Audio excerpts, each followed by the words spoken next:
जल्दी से खाना बना दो क्योंकि मैं आज जा रहा हूँ और किसी को ठग कर लेकर आता हूँ। अरे बेटा, तुम किसी को कैसे ठग पाओगे? अगर तुम्हारे पिताजी होते तो वो जरूर किसी को ठग लेके आते हैं। तुम तो अभी ठगाई में बच्चे हो। नहीं माँ, आप ये कैसी बातें कर रही हैं? मैं किसी को क्यों नहीं ठग पाऊंगा? एक ठग का बेटा तो ठगी तो बनता है। बस आप मेरे लिए जल्दी से खाना बना दो। फिर सूरज किसी धनी सेठ की तरह नए नए पोशाक पहनकर तैयार हो जाता है। अच्छा माँ, अब मैं चलता हूँ।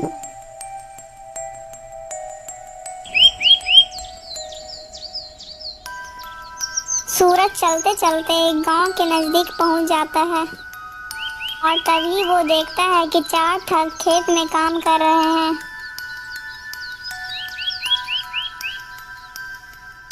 अरे बड़े भैया, कितने दिन हो गए, हमने अभी तक किसी को ठगा नहीं। हाँ बड़े भैया, मन्ना भैया ठीक कह रहे हैं। अब तो हमारे पास पैसे भी नहीं है और जो पैसे बचे हुए भी थे वो भी खत्म हो गए हैं। चलो ना भैया, आज किसी को ठगते हैं। अरे सुनो, उधर देखो, उधर से कोई मुसाफिर आ रहा है। अरे हाँ, ये तो कोई धनी सेठ आ रहा है। चलो चलो, आज इसी को ठगते हैं। अरे भैया, इतनी धूप में कहाँ जा रहे हो? जरा यहाँ पर ठहर के आराम कर लो और पानी वानी पी लो और आराम से फिर चले जाओ ना। अरे नहीं नहीं भैया, मुझे बहुत ही ज्यादा जल्दी है। मैं अभी आराम नहीं कर सकता हूँ। अब वापसी में आते समय मैं आपसे जरूर मिलूंगा। अरे अरे सेठ जी, ये आप कैसी बातें कर रहे हैं? काम तो पूरे जीवन करना पड़ेगा। आप थोड़ा सा आराम कर लो, उसके बाद चले जाना। चलो ये भी ठीक ही है। आप लोग इतना जिद कर रहे हो तो मैं रुक ही जाता हूँ कुछ देर के लिए। वो लोग ठग जिस मुसाफिर को सेठ समझ रहे थे वो तो खुद ही एक ठग था। और तभी सूरज अपने घोड़े से नीचे उतरकर उन चारों के बीच में जाकर बैठ जाता है और चारों ठग यहाँ वहाँ की बातें करने लगते हैं।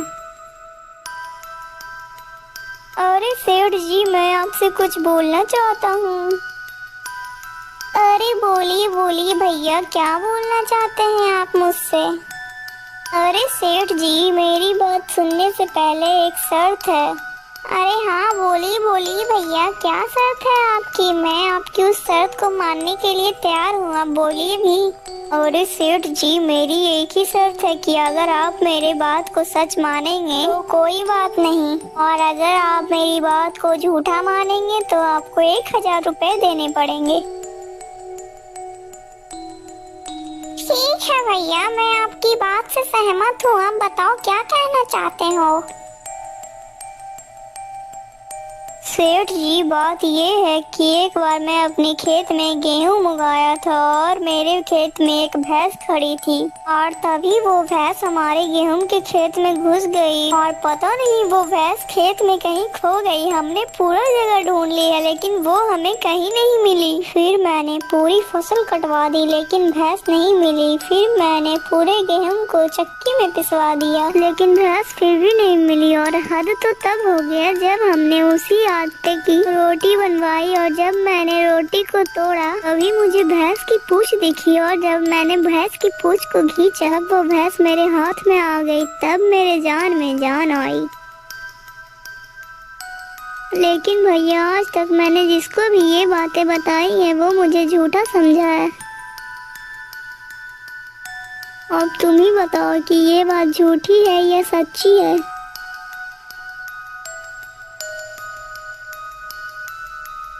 अरे ये तो मुझे ठगना चाहता है, लेकिन बच्चों, मैं भी ठग का ही बेटा हूँ। अरे हाँ भैया, कभी कभी ऐसी घटनाएं हो जाती है। मेरे साथ भी खुद ऐसी घटनाएं हो गई हैं कभी कभी। मैं तुम्हें क्या बताऊँ, आज ही हमारे साथ ये घटना हो गई। अरे सेठ जी, आपके साथ ऐसी क्या घटना हो गई? अरे नहीं भैया, मैं भी अपनी बात ऐसे नहीं बताऊंगा, मेरी भी एक शर्त है। बोलिए सेठ जी, आपकी क्या शर्त है? हम आपकी शर्त मानने के लिए तैयार हैं। अरे भैया, शर्त वही है, अगर तुम लोग मेरी बातों को झूठा मानोगे तो तुम लोगों को 1,000 रुपए देने पड़ेंगे, और अगर मेरी बात को सच मानोगे तो कोई बात नहीं। अरे अरे ठीक है भैया, हम तुम्हारी शर्त को मानते हैं। अब बताओ कौन सी बात है? अरे भैया क्या बताऊँ, आज सुबह जब मैं नहा धोकर तैयार होकर काम पर निकलने वाला था तो भी मेरी सेठानी जी ने कुछ सुंदर पकवान बनाए थे, और तभी वो कह रही थी कि पकवान खा के जाना, लेकिन मुझे काम की बहुत ही जल्दी थी, इसीलिए मैं बिना पकवान खाए ही आ गया। लेकिन मेरी सेठानी जी मुझसे बहुत ही ज़्यादा प्रेम करती हैं, इसीलिए वो पकवान लेकर मेरे पीछे पीछे यहाँ तक आ गई हैं। लेकिन सेठ जी, आपकी सेठानी जी तो नजर नहीं आ रही है। अरे भैया, यहाँ नहीं, वहाँ देखो, वहाँ वो मेरी सेठानी आ रही है।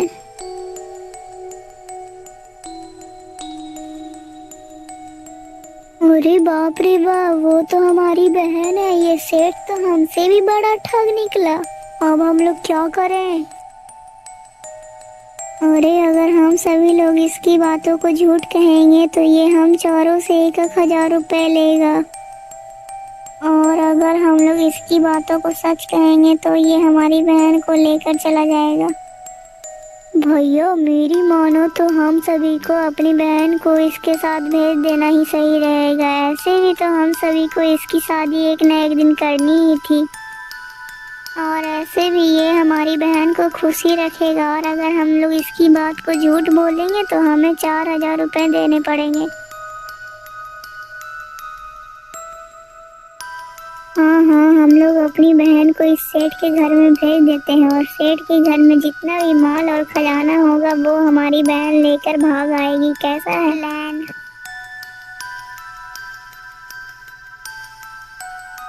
अरे तुम आ गई, मैं तुम्हारी कितनी देर से प्रतीक्षा कर रहा था।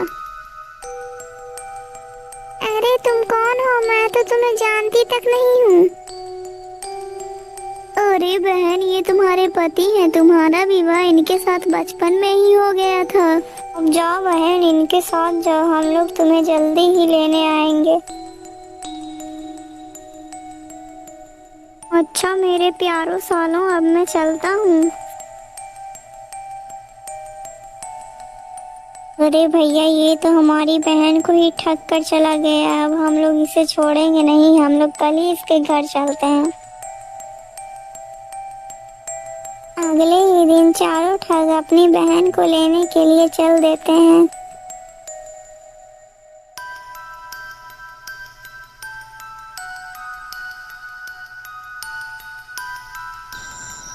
अरे भैया, आप लोग आ गए?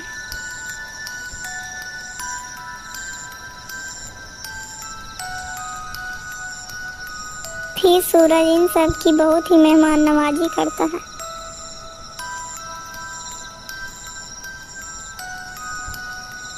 अरे भैया जल्दी से उठो, सभी लोग सो गए हैं, चलो हम लोग जल्दी से इस सेठ को रस्सी से बांध देते हैं और इसे जाकर पानी में फेंक देते हैं, और इसके घर का सारा सामान लेकर और हम अपनी बहन को लेकर जल्दी से चले जाएंगे अपने घर।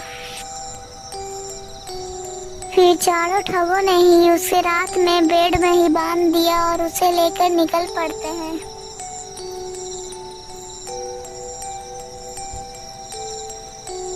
उन लोगों को चलते चलते ही सुबह हो जाती है। अरे भैया, मैं तो इस पहाड़ को उठाते उठाते थक गया हूँ। चलो अब हम लोग इसी पेड़ के नीचे थोड़ा आराम कर लेते हैं। फिर वे चारों उसी पेड़ के नीचे आराम से सो जाते हैं और वो सूरज को वहीं पर रख देते हैं। फिर एक चरवाहा अपनी भैंसों को चराते चराते वहीं पर आ जाता है।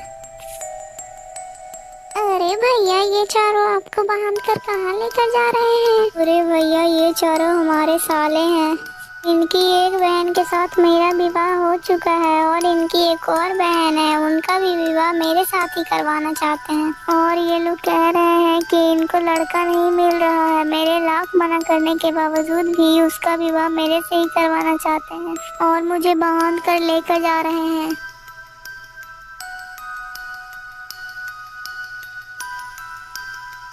अरे तो क्यों ना भैया इनकी दूसरी बहन का विवाह मेरे साथ करवा दो। हाँ हाँ क्यों नहीं, मैं तुम्हारा विवाह पक्का उनसे करवा दूंगा। पहले मेरी रस्सी तुम खोल दो और मेरी जगह पर तुम लेट जाओ और मैं तुम्हें इस रस्सी से बांध देता हूँ। सूरज जल्दी से उस चरवाहे को उस बिस्तर पर बांध देता है और वो उसी पेड़ के पीछे छुप जाता है। अरे मन्ना जल्दी उठो और जल्दी चलो, देखो सूरज भी निकल आया है।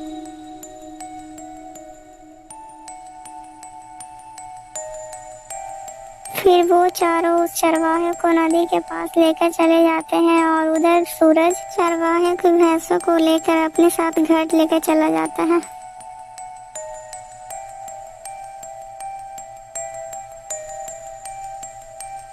चलो भैया, इस ठग से हमें छुटकारा मिल गया।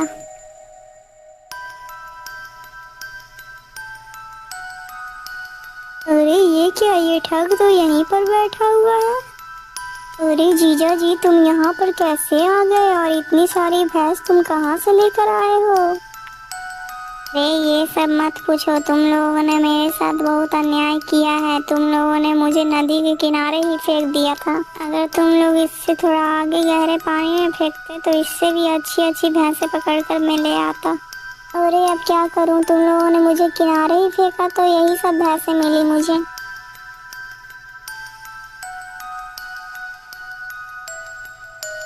अरे जीजा जी, ये क्या बात कर रहे हो आप? चलो जीजा जी, मुझे भी कुछ भैंसें दिला दो। अरे हाँ हाँ जीजा जी, मुझे भी कुछ भैंसें चाहिए, चलो जल्दी। अच्छा, तो तुम लोगों को भी भैंसें चाहिए तो चलो मेरे साथ, मैं जहाँ बोलूँ वहीं कूद जाना और अच्छी अच्छी भैंसें पकड़ कर ले आना। सूरज उन चारों को नदी की गहरी धारा के सामने लेकर चला जाता है। अरे सुनो, तुम लोग यहीं पर कूद जाओ, नहीं तो बाकी सब लोग सारी भैंसें लेकर चले जाएंगे। वो चारों ठग बिना कुछ सोचे समझे उस नदी की गहराइयों में छलांग लगा देते हैं और वो चारों डूबकर मर जाते हैं। फिर सूरज अपने घर की ओर चला जाता है। दोस्तों, आपको ये वीडियो कैसा लगा? अगर अच्छा लगा तो वीडियो को लाइक करके चैनल को सब्सक्राइब कर दीजिएगा। और हाँ दोस्तों, आपको इस कहानी से क्या शिक्षा मिली कमेंट में ज़रूर बताइएगा।